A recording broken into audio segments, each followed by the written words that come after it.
नमस्कार दोस्तों, आर के मौर्य कॉमर्स क्लासेज में आपका स्वागत है। आज की इस वीडियो में बात करेंगे व्यावसायिक सांख्यिकी की। जो स्टूडेंट बीकॉम फर्स्ट सेमेस्टर में है या बीकॉम फर्स्ट ईयर में है, व्यावसायिक सांख्यिकी उनके यहाँ अनिवार्य सब्जेक्ट है। ऑनर्स पेपर जिनके यहाँ है उनके यहाँ बीकॉम फाइनल ईयर में है। ध्यान दीजिएगा, पेपर कैसे सॉल्व किया जाता है मैं आपको बताने जा रहा हूँ। पेपर आपके सामने ओपन है, केवल आपको देखना है। सबसे पहले द्वितीय प्रश्न पत्र लिखा है, आपके यहाँ यही प्रश्न पत्र प्रथम हो सकता है, यही प्रश्न पत्र द्वितीय भी हो सकता है। ध्यान दीजिएगा, तृतीय भी हो सकता है, चतुर्थ भी हो सकता है, उससे मतलब मत रखना और हमारी बात पर फोकस करना। कहता है यह प्रश्न पत्र 3 खंडों में विभाजित है, खंड आ, खंड बा एवं खंड सा। 3 खंड है, खंड आ और बा और खंड सा। खंड आ और बा के सभी प्रश्नों को करना पड़ेगा, सा के केवल 2 ही प्रश्नों को करना पड़ेगा। ये सब बात अलग होती है। कहा गया है खंड आ में निम्नलिखित सभी प्रश्नों के उत्तर दीजिए। प्रत्येक प्रश्नों का उत्तर 50 शब्दों में होना चाहिए।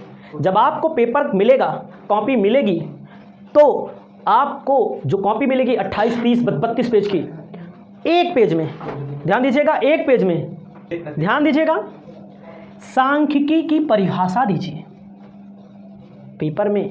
और कॉपी में आप लोग अपनी कॉपी में लिख लो, नहीं तो पटक के मारूंगा, पहले बता दे रहा हूं। सांख्यिकी की परिभाषा दीजिए। मोदनवाल बैठे हुए हैं, मनीष सोनी बैठे हुए हैं और बहुत सारे बच्चे बैठे हुए हैं। आप दोनों लोग सांख्यिकी की परिभाषा दिमाग में याद रखिएगा। सांख्यिकी का मतलब, ध्यान दीजिएगा, संख्यात्मक तथ्यों का आकलन करना। सांख्यिकी की परिभाषा में क्या लिखना है, सांख्यिकी की परिभाषा जरूर याद रखिएगा। सांख्यिकी की परिभाषा में लिखना है, सांख्यिकी वह कला व विज्ञान है जिसमें संख्यात्मक तथ्यों का एकत्रीकरण किया जाता है, सारणीकरण किया जाता है, वर्गीकरण किया जाता है और निर्वचन किया जाता है। सांख्यिकी संख्याओं का वह कला एवं विज्ञान है जिसमें संख्यात्मक तथ्यों का, जिन्हें संख्या में व्यक्त किया जा सके, उसमें क्या किया जाता है, कलेक्शन किया जाता है। कलेक्शन का मतलब इकट्ठा किया जाता है। कलेक्शन का मतलब, ध्यान दीजिएगा, समंकों का संकलन किया जाता है, संकलन किया जाता है, वर्गीकरण किया जाता है, सारणीयन किया जाता है, ठीक है, सारणीयन किया जाता है, निर्वचन किया जाता है। इनके आधार पर निर्णय लिया जाता है। किताब होगी, कॉपी होगी, तैयार कर लेना। अगर आपको पूरा पढ़ना होगा तो हमारा मोबाइल नंबर लिख लेना। फ्री में नहीं पढ़ाएंगे, फ्री में जो भी है यूट्यूब पे है, अलग से जो भी पढ़ाएंगे सस्ता फीस लेंगे, लेकिन बढ़िया से पढ़ाई होगी। सांख्यिकी शब्द के जन्मदाता कौन है, याद है? एलेक्जेंडर। ध्यान दीजिएगा, एलेक्जेंडर को सांख्यिकी शब्द का जन्मदाता कहा जाता है। आगे दिया गया है, ध्यान दीजिएगा, आगे क्या रहेगा, आगे है प्रतिचयन किसे कहते हैं। प्रतिचयन का मतलब क्या होता है, चयन करना। चयन का मतलब क्या होता है, हमारी बात को सुनिए। प्रतिचयन क्या होता है, आपके सामने बहुत सारे आंकड़े हों, आपके क्लास में बहुत सारे बच्चे हों, 2-4 बच्चों को उठा करके पूछ लिया जाए, उसको क्या कहेंगे, उसको न्यादर्श कहेंगे। रुक जाइएगा अभी। प्रतिचयन किसे कहते हैं बताइए, प्रतिचयन को कहते हैं सैंपल। क्या कहते हैं, सैंपल। सैंपल का मतलब होता है आपको गेहूं खरीदना है, आप कहीं से एक मुट्ठी गेहूं निकाल लें, एक मुट्ठी गेहूं क्या करें, निकाल लें और उसको चेक कर लें। चावल खरीदने जाते हैं, मतलब कि पूरे आंकड़ों में से कुछ को चेक कर लेना, क्या कहलाता है, प्रतिचयन कहलाता है। मध्यका की परिभाषा दीजिए। बहुत पढ़ाया होगा आपको, लेकिन आज मध्यका की परिभाषा बताइए। मध्यका का सूत्र याद होना चाहिए। मध्यका का मतलब होता है संख्याओं के बीच में, संख्याओं में एक जोड़ने पर, उसको 2 से भाग देने पर जो निकल के आता है उसे क्या कहते हैं, मध्यका कहते हैं। मध्यका का सूत्र याद होना चाहिए, तो सूत्र भी इसमें थोड़ा सा लिख दीजिए। कार्ल पियर्सन का विषमता गुणांक क्या है, सुनिए, सॉरी, अपकिरण क्या है बताइए। अपकिरण का आशय फैलाव से है, बिखराव से है। समंकमाला में दिए गए अंकों का फैलाव करना अपकिरण कहलाता है। अपकिरण के मापने की विधियां होती हैं, गारंटी दे रहा हूं पेपर में आएगा। कार्ल पियर्सन का विषमता गुणांक क्या होता है? जे बराबर एक्स माइनस एम अपान एक्स। ऐसे सूत्र होता ही नहीं होता है, एक होता है जिसमें जेड ना मालूम हो। तो याद रखिएगा सूत्र कार्ल पियर्सन का विषमता गुणांक, इसको थोड़ा सा तैयार कर लेना। निर्देशांक की परिभाषा दीजिए, सॉरी न्यूनतम वर्ग रीति का सूत्र लिखिए। सूत्र आपकी किताब में दिया है, मैंने लिखवाया था उस दिन। ध्यान दीजिएगा, निर्देशांक की परिभाषा दीजिए। निर्देशांक का मतलब होता है सूचकांक, सूचकांक का मतलब होता है महंगाई मापने का यंत्र है। आपके देश में, आपके राज्य में महंगाई चल रही है कि सस्ताई चल रही है ना, सूचकांक किसे कहते हैं?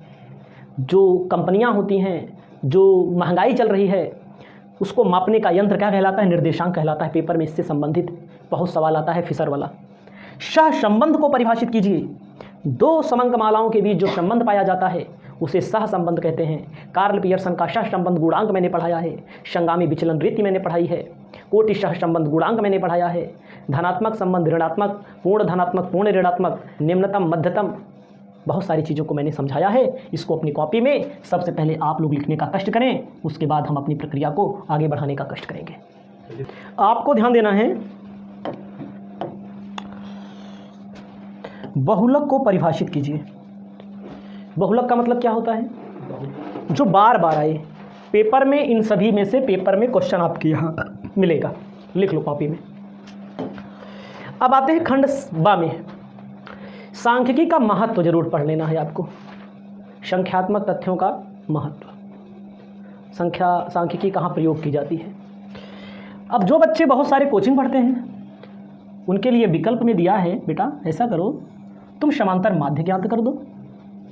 नहीं ज्ञात कर पाओगे?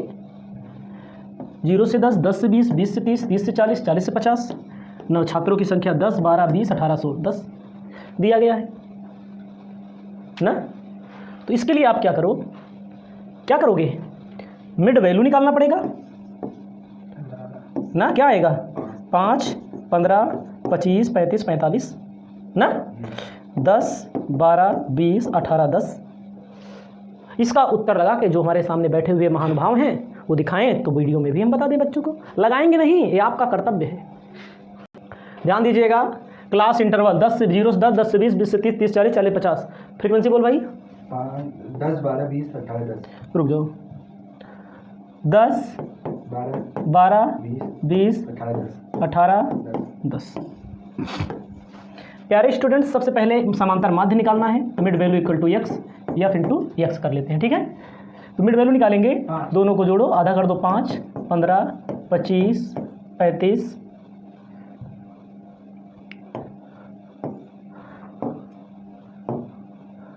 35, 35, 45, हाँ इतना कर लोगे ना। अब क्या करना है, एफ से गुणा 10 बचे 50, 12 गुणे 15, ये 15, 180, 500, 630, 450। वेरी गुड बेटा। इसको जोड़ेंगे कितना होगा? क्या ये 15 है, याद रखिएगा। कितना? 1800 सिग्मा एफ इंटू एक्स 1810, और एन कितना होगा? 70। तो एक्स बार बराबर sigma f into x upon n formula 1810 भागे 70, कितना आएगा बेटा? 25.85। 25.85 आपका आंसर आ गया। ये हमारे स्टूडेंट लगा लिए थे, तो मैंने कहा बता भी देते हैं, ठीक है। आप लोग भी केयर करिए। ध्यान दीजिएगा, प्राथमिक समंक, द्वितीयक समंक, प्राथमिक समंक, द्वितीयक समंक, गारंटी दे रहे हैं पेपर में आया है। जाओ जाओ रामबाण जाओ, पेपर में आया है तुम्हारे लोगों के। प्राथमिक समंक द्वितीयक समंक में अंतर या आशय पूछेगा। प्राथमिक समंक जो खुद से इकट्ठा किया जाए, द्वितीयक जो कहीं से ले लिया जाए। अगला, निम्नलिखित को साधारण आवृत्ति में परिवर्तित करिए। 5 विद्यार्थी 3 से कम पाते हैं, जिसका मतलब 0 से 3 5, 6 से कम जो पाते हैं 12, 3 से 6 12 स्टूडेंट, 9 से कम पाते हैं 6 से 9 कितने स्टूडेंट? 25 स्टूडेंट। 12 से कम जो पाते हैं 9 से 12 कितने? 30 स्टूडेंट। साधारण आवृत्ति में देखो बढ़ रहा है बेटा ना। साधारण आवृत्ति में क्या होगा? ये इससे कम दिया है ना भैया, इसका मतलब लेस देन है, तो इसको हमने लोगों ने बना दिया। 5 उतार लो, 12 में से 5 घटा दो 7, 25 में से 12 घटा दो 13, 35 में से 5, ये साधारण आवृत्ति आ गई। ठीक है, चलो बेटा, समंकों का वर्गीकरण कैसे किया जाता है इसको समझाइए, उसके उद्देश्य। समंकों को क्यों वर्गीकृत किया जाता है, ठीक है, समंकों को क्यों वर्गीकृत किया जाता है।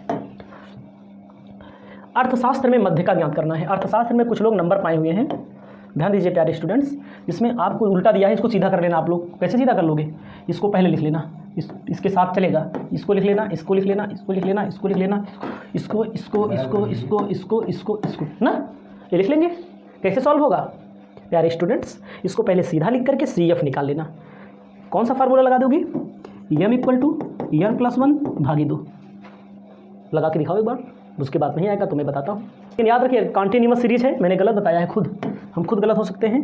फार्मूला क्या लगेगा, m = n/2, m = L1 + L2 - L1 / F m - c लगा के दिखा दो और बच्चों को भी समझा देते हैं, ठीक है। क्लास इंटरवल बच्चों ने लगा दिया है, हम 5 रुपया हार चुके हैं, तो 18 दशमलव कितना 125 आंसर आएगा। आप लोग लगा के अपना कमेंट करिए उत्तर, अगर आपको पेपर देने जाना है तो। अगला देखिएगा, निर्देशांक आर्थिक बैरोमीटर है, समझाइए, मतलब निर्देशांक के बारे में पूरा डिटेल में समझाना है, ठीक है। आगे निम्न समंकों के विचरण गुणांक याद करिए, इसको ज्ञात करवा देंगे विचरण गुणांक भी बाद में आपको। आप लोग भी तैयार कमेंट करके बताइए कितना उत्तर आया। केंद्रीय संख्याओं के संगठन के कार्य लिखिए। प्रमाप विचलन से क्या समझते हैं, प्रमाप विचलन की सवाल भी पेपर में आती है, गारंटी दे रहा हूँ, जाओ पेपर में आ जाए। आगे कहता है किन्हीं 2 प्रश्नों को करना है। सांख्यिकी की परिभाषा महत्व तो भैया याद किए रहना, सब लोग मैं पहले बता दिया। उसके बाद कहा गया सहसंबंध ज्ञात करने की कौन कौन सी विधियाँ हैं, पता है, सूत्र सहित लिखना पड़ेगा पेपर में। सहसंबंध में कार्ल पियर्सन, दूसरा न्यूनतम और गरीब भी इसी में आता है, और कोटि सहसंबंध गुणांक और संगामी विचलन, 3 विधियाँ। माध्य माध्यिका बहुलक, देखो आपके सामने क्या दिया है, माध्य माध्यिका बहुलक, गारंटी दे रहा हूँ सब कुछ, एक पेपर में आएगा क्वेश्चन। क्या निकालना, देखो माध्य माध्यिका बहुलक से कम दिया है ना, तो कैसे बन जाएगा, थोड़ा कम दिख रहा होगा आपको, तो क्लास इंटरवल ऐसे देख लीजिएगा, 0 से 10, 10 से 20, 20 से 30, 30 से 40, 40 से 50, 50 से 60, 60 से 70, 70 से 80। विद्यार्थियों की संख्या देखो बढ़ते क्रम में दी है ना, कैसे लिखते हैं हम लोग, सबसे पहले 15 उतार लेते हैं, 35 में 15 माइनस कर दो, 20 60 में से 35 माइनस कर दो, 25 84 में से 60 माइनस कर दो, 24 96 में से 84 माइनस कर दो, 16 1 12 यहाँ पर, ठीक है, जो भी आएगा आप इसको लगा लेना उत्तर ना। बहुत सारे बच्चे लगा सकते हैं इसको। अब छोटू इसको देखो, आप ध्यान देना, कार्ल पियर्सन सहसंबंध गुणांक की गणना करनी है। दिया है आ मतलब ए का मतलब x, बा का मतलब y। क्या निकालना है, 44 46 46 48 52 54 54 56 60 36 44 22 40 क्वेश्चन मार्क, 44 46 48 50 52। कहा है वास्तविक माध्य दिया है ए में 52, इसमें जो माध्य निकालेंगे 52 निकाल के दिया है। माध्य दिया है, इसका मतलब कौन सा नियम लगेगा, डायरेक्ट मेथड से आपको लगाना पड़ेगा। कैसे पता लगा, डायरेक्ट मेथड से कैसे लगेगा ये, इसमें कोई दिक्कत नहीं है, इसमें एक गायब है, इसको क्या मान लेंगे ए, x बार बराबर सिग्मा x, इसको y माना जाएगा, y बार बोला जाएगा ना, y सबको जोड़िए होगा, 36 को 40 को 42 को 44 सबको जोड़ के प्लस ए करके भाग दे लेंगे, विलुप्त संख्या ज्ञात कर लोगे, ज्ञात कर लेंगे। 2 लोग वीडियो देखें, कमेंट करके बताएं, मैं बता रहा हूँ पेपर में जरूर आएगा, होशियारी बरतिए, नहीं तो पछताना पड़ेगा बाद में। अगला देखो, मैंने क्या बोला था, प्रमाप विचलन जरूर आता है पेपर में ना। लास्ट है प्रमाप विचलन का क्वेश्चन, इसमें पूछा गया है। इस वीडियो के माध्यम से आप प्रमाप विचलन, मूल्य अधिक लिखा गया, देखो उल्टा लिखा गया, सही करिए सबसे पहले, मूल्य अधिक से अधिक, इसका मतलब मोर देन। इधर देखो बेटा, मोर देन का मतलब क्या होता है, 10 से 20, 20 से 30, 30 से 40, 40 से 50, 50 60 60 70। आवृत्ति देखो बढ़ते क्रम में लिखी गई है, उल्टा लिख, इसको पहले उल्टा लिखिए, उल्टा लिखा है सीधा लिखिए, ठीक है।